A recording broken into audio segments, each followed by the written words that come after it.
Hello, welcome to the show. Nobody wins Summit League baseball championships like Oral Roberts University. The Golden Eagles are the Summit League tournament champions for the 17th time after coming out of the losers bracket to get it done this year.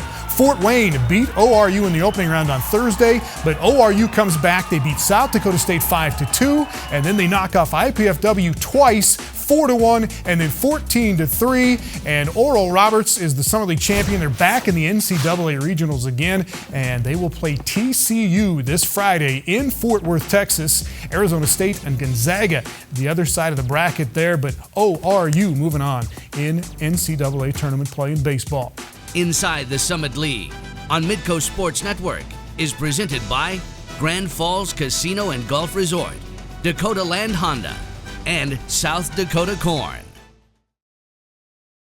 Inside the Summit League on Midco Sports Network is presented by Sanford Orthopedics and Sports Medicine and the Sioux Falls Convention and Visitors Bureau. Welcome back. The NCAA Outdoor Track and Field Championships start next week in Eugene, Oregon, and the Summit League champs from North Dakota State will be very well represented. NDSU senior Aaron Teschuk has qualified in the steeplechase for the second straight year. She posted the second fastest qualifying time at the West Regional Prelims.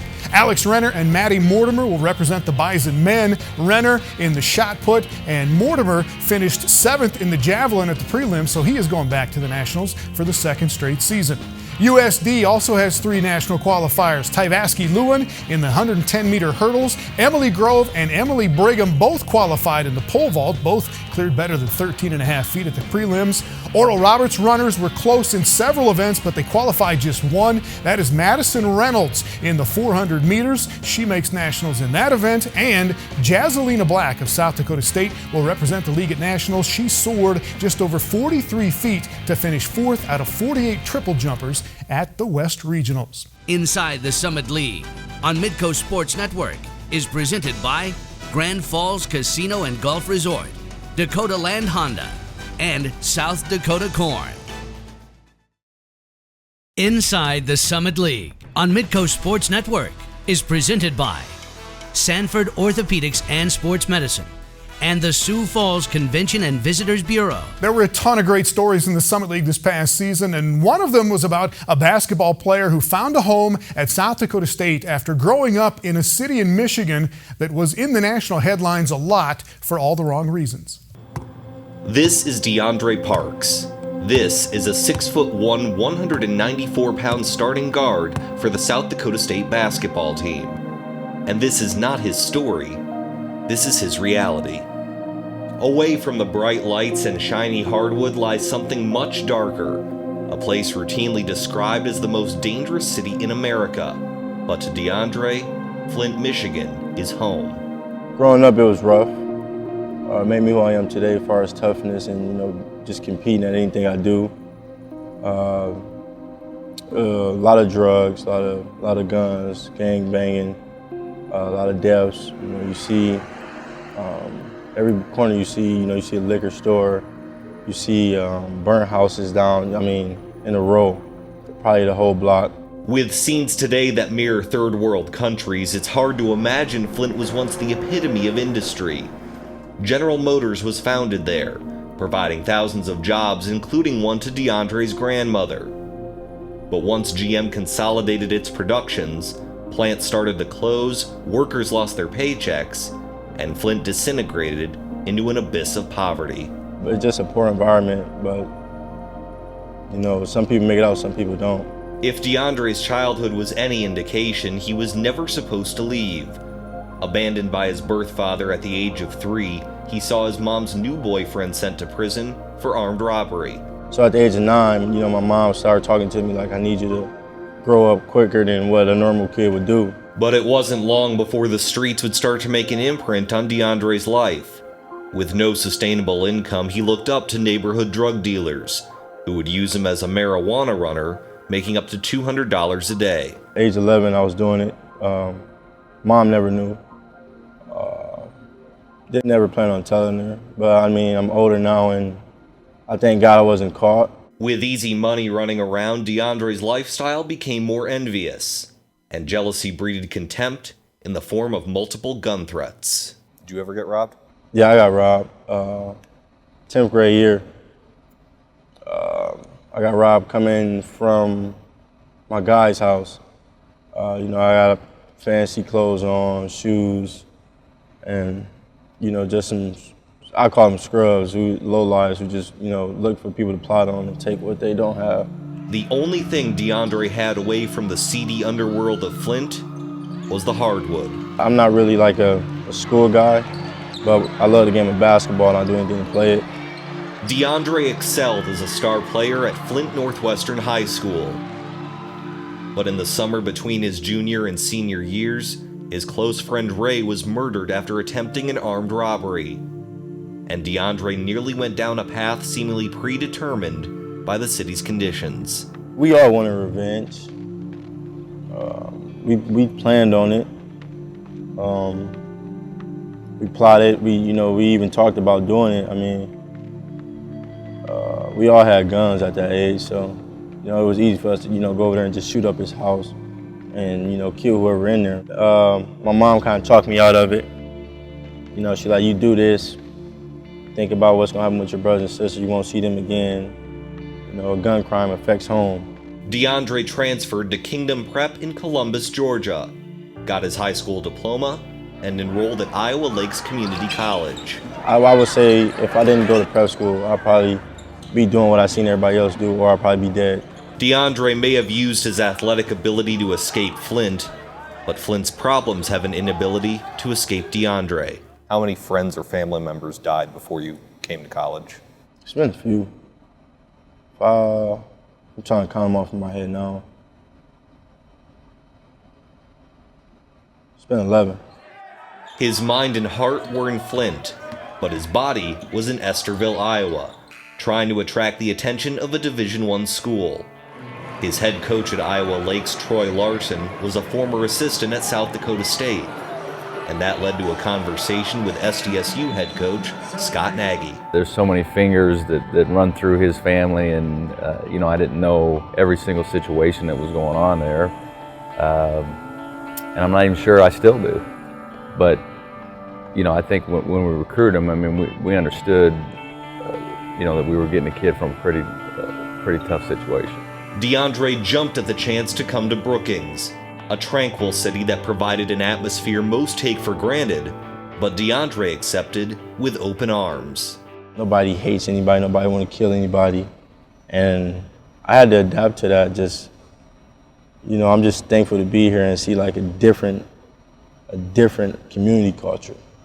Instead of, back at home, you gotta watch over your shoulder, who in this car, who in that car. In his first season at SDSU, DeAndre led the Jacks in scoring and helped them advance to the second round of the NIT. Frost Arena provided a sanctuary from the bitter cold he encountered from the outside world. Just being out here with those guys takes my mind off a lot of things. But it's just like when the lights go off after the game, everything hits me again. Over the summer, DeAndre returned to Flint to visit his mom and 5 younger siblings. And he never knew a simple task would foreshadow a national crisis. One morning I woke up and turned it on, getting ready to brush my teeth, and it came out brown.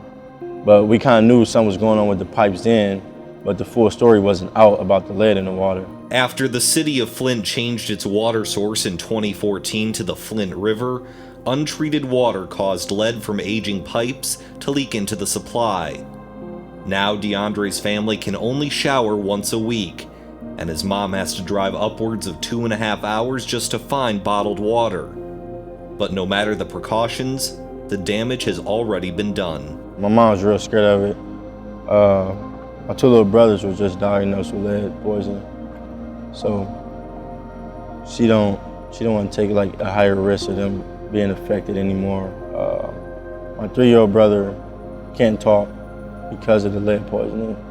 It's like, I guess it's like eating his brain away or something like that they were saying, but it can be cured. My 10-year-old brother has seizures. Everything be fine with him, he'd be playing a video game, and then next thing you know, you just see his eyes roll in the back of his head. It's because he has lead poisoning. Once again, basketball was DeAndre's escape. He remains one of SDSU's leading scorers, but there are times where even the brightness of the court can't help him escape the darkness. I see him thinking more this year than instead of just playing. I see some of the frustrations off the floor that leak onto the floor. I mean, I can see those things. Maybe DeAndre is thinking more, but if anything, it's helping him finally figure out how to save his family and himself. After all, why else would a 23-year-old just months from graduating become the guardian of his 14-year-old brother?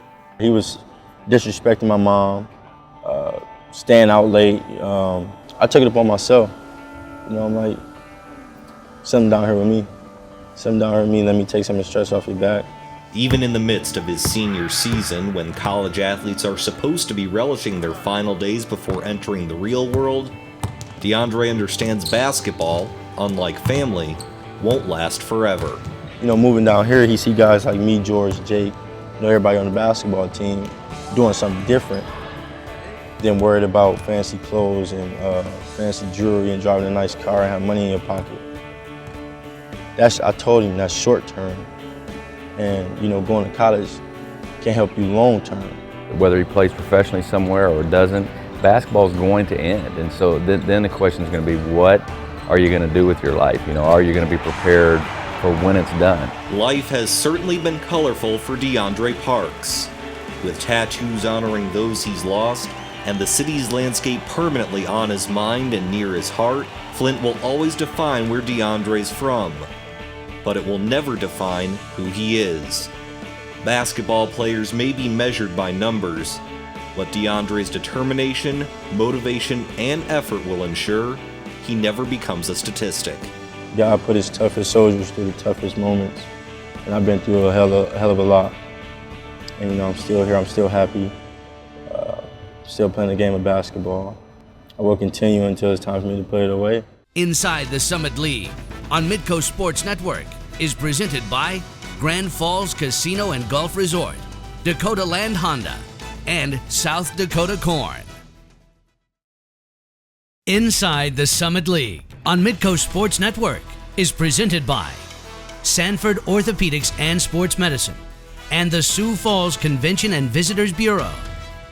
Another one of our favorite stories from this past year comes from the University of South Dakota and an Australian in her 6th season who took the Coyotes to a national championship. It's a sound that is synonymous with basketball.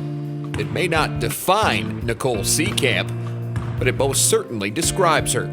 Sometimes I do like to get away from basketball, but definitely, I mean, if there is really nothing to do, then I do like just going around to the gym and just mucking around. Seekamp's love for the game may have been planted in her home country of Australia, but for the last 5 years, it's been nurtured at the University of South Dakota. I tell people it's probably the best 5 years of my life just because of the journey we've had as a school and as a basketball team, but then just all the relationships I've formed with people here in the community, teammates, and just from even other players that I've kind of met along the way. And so, you know, I wouldn't trade this for anything in the world. Those who watch Seekamp's storied career unfold wouldn't trade her either.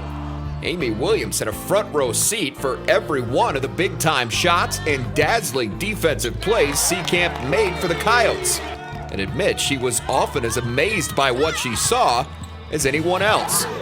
But Williams also says that her star players' value ran much deeper than numbers. What people don't see and what has continued to amaze me throughout her career is just watching her behind the scenes and in practice, the way she puts her arms around our freshmen and talks and teaches, and it allows me as a head coach to be able to just kind of move forward, move on to the next drill, continue with practice, because she's going to take care of cleaning up some of the teaching points that need to be made. And it's just such an incredible treat for our coaching staff to have that fifth coach out there helping us develop the underclassmen.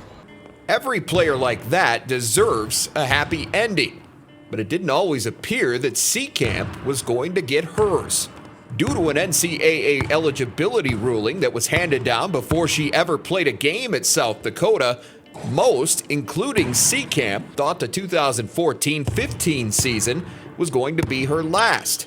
So when the Coyotes claimed their first regular season Summit League title, but came up short in the conference tournament and were then eliminated in the second round of the Women's National Invitation Tournament, it was hard not to feel a little unfulfilled.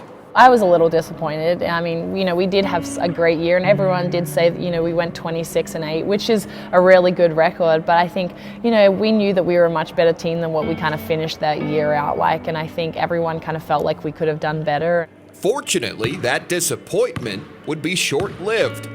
Several weeks after the season, Seekamp learned her career wasn't over after all. We're so glad the NCAA did take another look, and they agreed with us that it was certainly, kind of a little too egregious punishment, and they agreed and gave her her 4th year of eligibility, which we were all super excited about. And I just remember that I just had a deep breath of relief, and I was like, whew, finally I know what I'm going to be doing. Not only would Seekamp be able to play, she'd be eligible for all but the first 2 games of the 2015-16 season.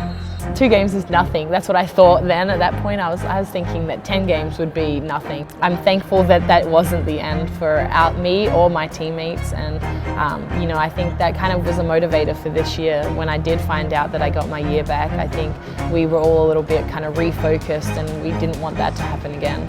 With Seekamp back in the mix, the Coyotes and their group of super seniors would be considered one of the favorites in the Summit League. And once number 35 returned to the lineup, they played like it. Seekamp set career highs in points, assists, and steals in leading the Coyotes to a 15-1 conference record and their second straight Summit League title. The team reached the tournament championship game for the 4th consecutive year on the strength of a program-best 16-game winning streak. But just as it had the year before, South Dakota ran out of magic at the wrong time. The dream of returning to the NCAA tournament was dashed. It was a shock at first. I mean, I won't lie, I obviously cried about it. I was upsetting just because that was a goal that we've had the whole year. That was what we kind of wanted our whole season to end with. So for that not to happen, it did hurt a little bit. If there was a silver lining, it was that Seekamp and her teammates had already earned the right to keep playing. They would have one more chance to do something special together. We know we had an automatic berth into the WNIT, and so I think, we let all our emotions out in that locker room with each other, and then, once we left there, I think that we really tried to refocus our efforts. Once we got back onto practice, we had, I think, a rejuvenated energy to us, and that we wanted to keep our season alive. Our theme this year was grit, which is greatness resides in toughness together, and we knew that we just had to stick together and things will work out for us. The Coyotes opened the WNIT with a hard-fought win over Creighton, then went on the road and beat Minnesota 101-89. Seekamp delivered 18 points and a career-high 14 assists, and what she says was one of the team's grittiest performances of the season. Not only defense, but offensively, we just enjoyed playing with each other. We were getting excited about plays, and just the whole team was having fun with it. And so I think from that game, that was kind of when we knew that we could we could go pretty far in this tournament. 3 on 3, 1, 2, 3, break! Once we played Oregon, that was the game where I was like, I don't think we're going to lose this. As it turned out, she was right. On Saturday, April 2nd, South Dakota, in front of a Dakota Dome crowd of 7,415, defeated fellow mid-major heavyweight Florida Gulf Coast 71-65 to become the first Summit League team in any sport to win a national tournament. Seekamp, who averaged 14 points, 8 assists, and 5 rebounds in the 6 games, was named the tournament's most valuable player. Once that buzzer went off, we were like, wow, we actually did it. Our whole season, this is what it's come to, and we managed to finish it successfully. And I think everyone felt that kind of pride in USD and with the women's basketball team, so it was incredible. It's just something that I'm definitely going to remember for the rest of my life, and just to look back on that in a few years is just going to be amazing. Seekamp closed her Coyote career as one of 2 players with at least 2,000 points and 500 rebounds. She's second in program history in scoring, assists, and steals. Her 130 career starts ranks number 1. She is the most selfless superstar that you've ever had. You hear it all the time about you need your best players to be the hardest workers. You need the best players to be the best teammates. And she truly epitomizes that. I mean, she just is sacrificed her own personal accolades and what she's capable of to maintain a team chemistry and a balance in our program. And I just am so grateful for all she's done to establish the healthy culture that we now have in Coyote women's basketball. Players like that deserve a happy ending, and Nicole Seekamp ultimately got hers. Inside the Summit League on Midco Sports Network is presented by Grand Falls Casino and Golf Resort, Dakota Land Honda, and South Dakota Corn. Inside the Summit League on Midco Sports Network is presented by Sanford Orthopedics and Sports Medicine and the Sioux Falls Convention and Visitors Bureau. Well, our congratulations to all of this season's Summit League champions. Great year for Denver. The Pioneers win 7 of the 19 team championships. North Dakota State takes 5 titles, 4 of those in track and field to go with their softball championship. South Dakota State with men's and women's basketball titles, and the Jacks get their first ever league championship in men's golf. Congratulations to all who put it out there and gave it a shot. We will see you this fall on Inside the Summit League.